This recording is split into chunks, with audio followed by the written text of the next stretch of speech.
Less than 3 years ago, David Stein was a typical Walsh Jesuit student, just like the rest of you. He was a co-captain of the cross-country team. Because of his leadership, the team captured a runner-up finish at the state meet. David was leading a normal life. He was making plans to attend college. He was getting ready for the next phase of his life. Less than a year ago, not even 2 years removed from Walsh Jesuit, David's life changed. His life changed in a way that very few of us could ever begin to imagine. He was diagnosed with cancer. This past summer and fall, David was in the middle of chemotherapy treatments. The side effects of chemotherapy can be incredibly devastating.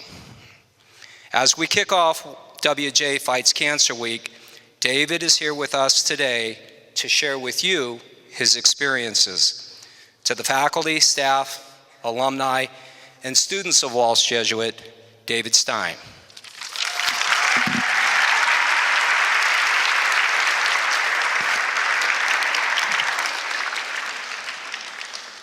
Hopefully you guys don't regret that. Before I start, I just want to quickly mention that when I first came to Walsh, I was very, very intimidated by Mr. Ritchie. He scared the crap out of me, to be perfectly honest with you. But over the years, he's been on the short list of people that I can really count on, and I really want to thank him, especially throughout me getting sick. So thank you very much, Mr. Ritchie. And before I start, my sister made a Facebook group called WJ Fights Cancer, and about 35 people or so said that they were not attending. How you guys doing? Looks like I win.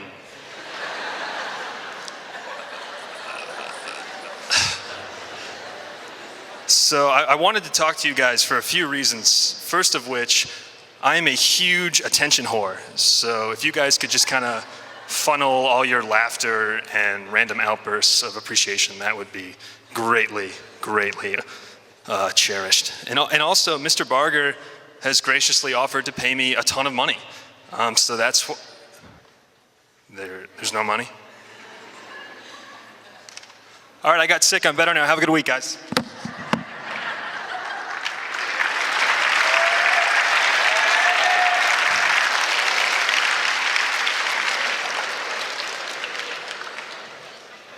So when, like Mr. Ritchie said, a little less than a year ago, I was just a regular college student at Marquette University, which is in downtown Milwaukee.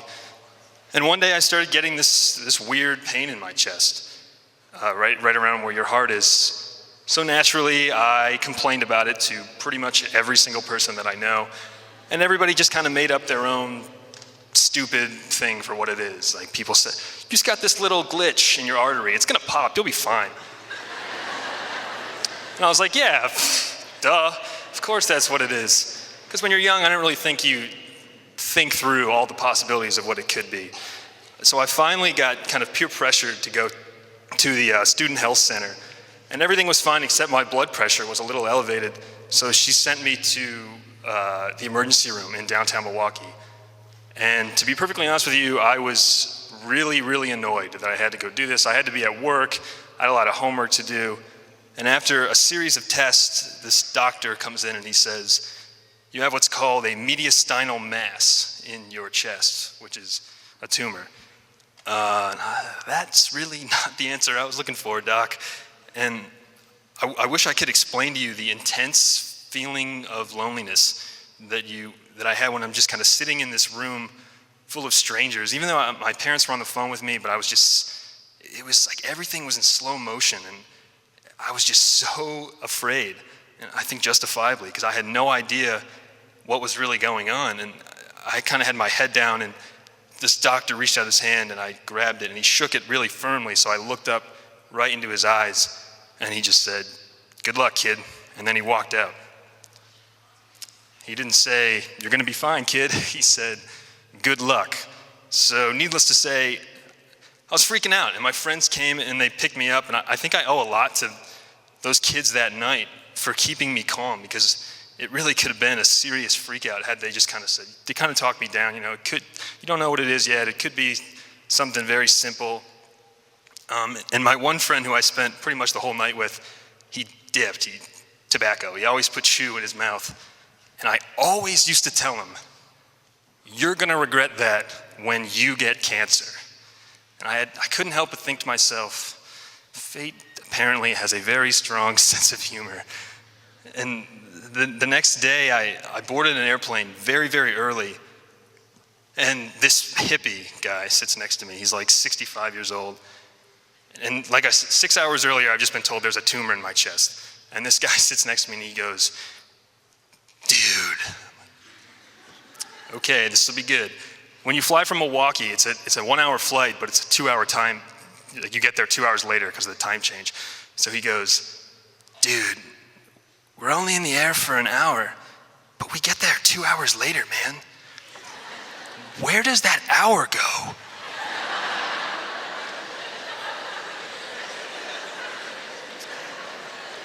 On any other day, I will have this conversation with you, but I'm sorry, sir, today is not the day. So I get home and I undergo all these tests for about a week, and everyone and their brother is calling me and saying, like, oh, it's not that big of a deal. It's just going to be some little benign thing. They'll cut it out. You'll be fine.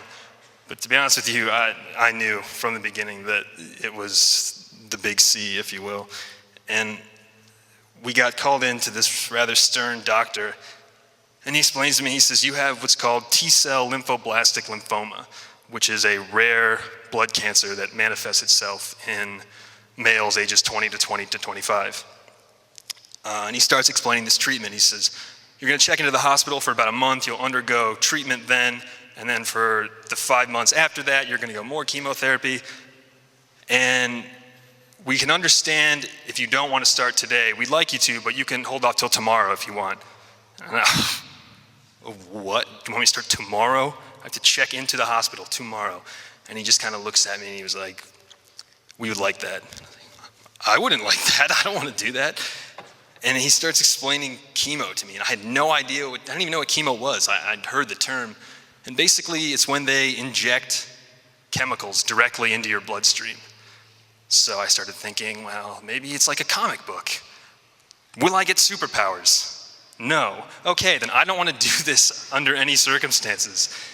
But unfortunately, I had to. It was a problem that was placed directly in front of me, and there was no choice but to go through it. And to be honest with you, I was so unprepared for what was about to happen to me. I remember I was on the phone with my friends. I was just like, I'm going to do this chemo thing, and I'll be back in a couple months. Everyone's like, all right, cool, man. Talk to you in 5 months.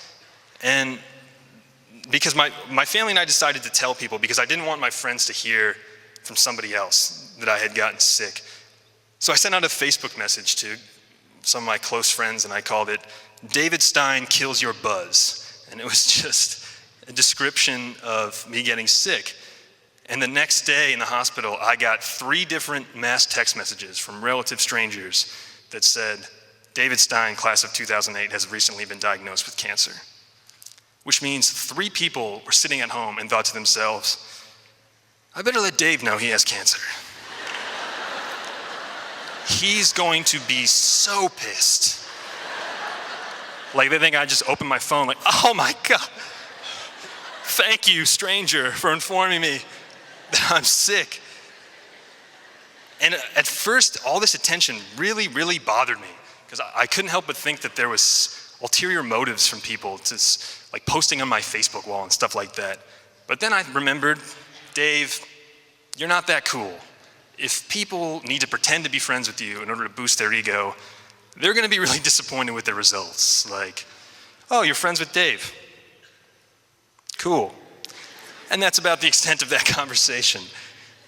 And everybody started sending me songs. Like everybody had their own song. Like I was just sitting in the hospital, like waiting for songs to jam out to while I was doing chemotherapy. And this one kid, he's like, cancer's got nothing on you, man. You're gonna beat it. And had a link to Michael Jackson Beat It. And I was like, this would be perfect had cancer challenged me to a dance-off. But unfortunately, I can't moonwalk my way out of this one. Sorry, it's a bit more complicated than that.